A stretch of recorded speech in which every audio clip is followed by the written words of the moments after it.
CA Yunus, Timor-Leste President hold fruitful meeting, eye closer ties.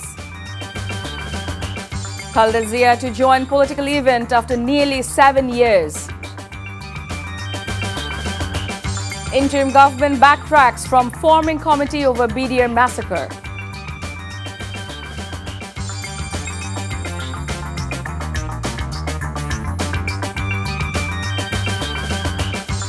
Assalamu alaikum, this is Chaudhry Sama. Welcome you all to Evening News. You have just heard the Crown 7 headlines. Now let's move on to the details.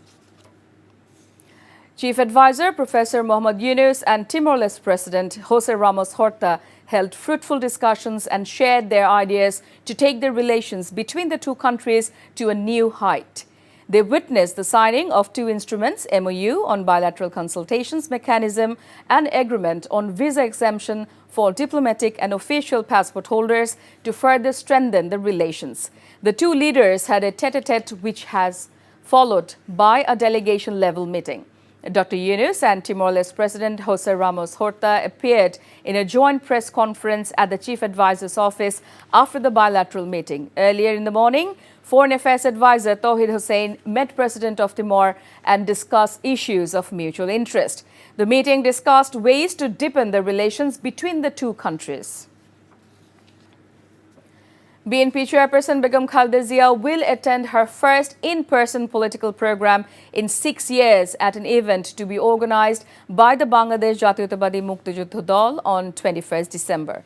Muktijuddha Dal President Soyed Ishtiaq Aziz Ulfat said they will arrange a gathering of freedom fighters at the Bangabandhu International Conference Center on Saturday, where Khaleda Zia will be present as the chief guest. Ulfat said he, along with BNP Standing Committee member Hafizuddin Ahmed, met the BNP chief on Saturday night and formally invited her to the program, and she has agreed. She said that if she is in good health, she will join the freedom fighters gathering. On February 4, 2018, the former Prime Minister presided over the extended meeting of the BNP at a hotel in Dhaka. This was her last political program, as 3 days later, on February 8, she was sentenced to jail. BNP has unveiled a set of proposals aimed at reforming the country's public administration, suggesting comprehensive restructuring to enhance efficiency and impartiality within the system. A delegation led by Ismail Zabirullah, a member of the BNP Chairperson's Advisory Council and a member of the party's Public Administration Reform Committee, submitted the proposal to Mokhlisur Rahman, Senior Secretary of the Ministry of Public Administration, today. Zabirullah said the entire administrative structure needs to be revamped. They proposed that changes be made at all levels of the administration 3 months prior to every election. The BNP also highlighted the need to identify and take action against officials who may have exploited their positions under previous governments, ensuring a fair and neutral administration moving forward.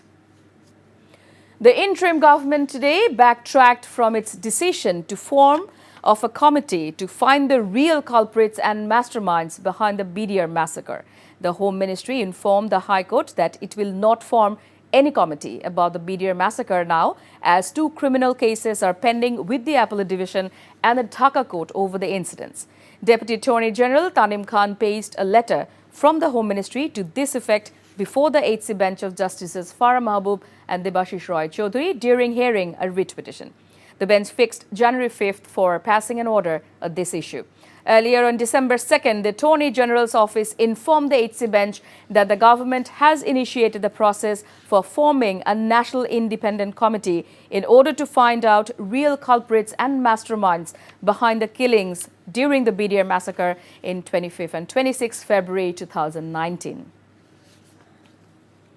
A fresh graduate of government Shah Sultan College abducted by criminals impersonating Rapid Action Battalion officers in Bogura Shodor early yesterday was released in Noshindi's Madhubdi Upazila last night. Fedor Shorka, 25, was picked up from a rented apartment around 2 am yesterday. The incident garnered attention after a video where 3 men wearing RAB jackets were beating Ferdous indiscriminately and dragging him away went viral. Ferdous' family tried to locate him but failed. They received a demand for a ransom of Taka 7 lakh via his WhatsApp number, following which his wife Mahbuba Begum filed a case later in the morning. Once the law enforcers ascertained the location of the transaction, which was in Naranganj, police arrested 2 women who were allegedly there to receive the money. Following the arrest, kidnappers released the victim. 4 pairs of new commuter trains have been launched on the Dhaka-Jaidapur-Dhaka railway route, aiming to improve communication between the capital and Ghazipur. Transport advisor Mohammad Fazul Kabir Khan announced the development during the official inauguration of the trains at Jaidapur Railway Junction in Ghazipur. On the eve of Victory Day, the government has introduced this service to facilitate easier commutes for people travelling between Ghazipur and Dhaka, he said. This initiative ensures transportation for people of all social classes, allowing workers from Ghazipur to reach Dhaka more conveniently. Similar services will soon be rolled out for Noshindi-Dhaka and Naranganj-Dhaka routes. The district of Panchagor, known as the Himalayan Princess, is shivering in the winter cold. A cold wave has been blowing for the last 3 days. The people of this northern district are struggling due to the cold and the icy winds from the Himalayas. However, after 10 a.m., the effect of the winter storm from the night dissipates with the touch of sunlight. On Sunday, the temperature at 9 a.m. was recorded at 9.3 degrees Celsius. Earlier at 6 a.m., the lowest temperature was recorded at 9.5 degrees Celsius. For the past 3 days, the people of this border district have been facing a dire situation due to the continuous mild cold wave. Now, international news. The US has made direct contact with the HTS rebels who now control Syria after toppling the Assad regime, Secretary of State Antony Blinken has said. It is the first acknowledgement of direct US interaction with Hayat Tahrir al-Sham, which the US currently still designates as a terrorist organization. Before ending, let's have a look on the Crown 7 headlines once again. CA UNOS Timor-Leste President hold fruitful meeting, eye closer ties.